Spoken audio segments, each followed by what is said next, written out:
משה רבנו הזמין את נכבדי ישראל, והשמיע בפניהם את המסר שהשם אמר לו, וכל העם ענו פה אחד. מה שהשם דיבר, נעשה.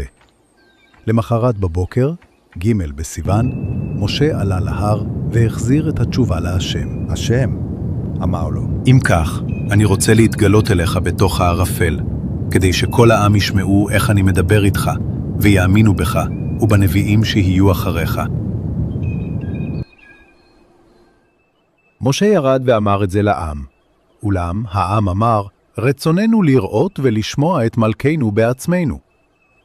למחרת בבוקר, ד' סיוון, משה עלה שוב להשם ואמר לו, העם רוצה שתתגלה אליהם ישירות.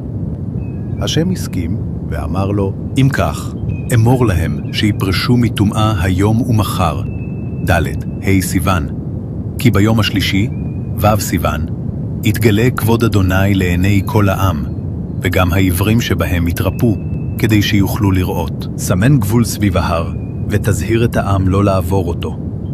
מי שיעבור, יזרקו עליו חצים מרחוק, ואם לא ימות, ירגמוהו באבנים.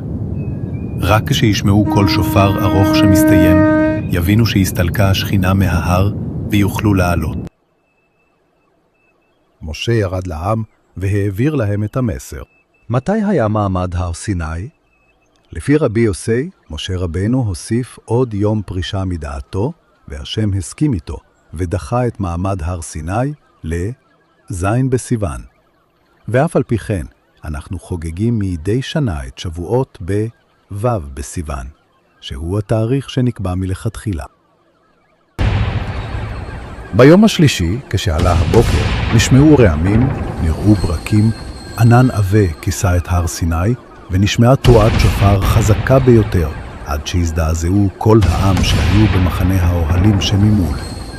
משה הורה לכולם לצאת לקבל את פני השכינה.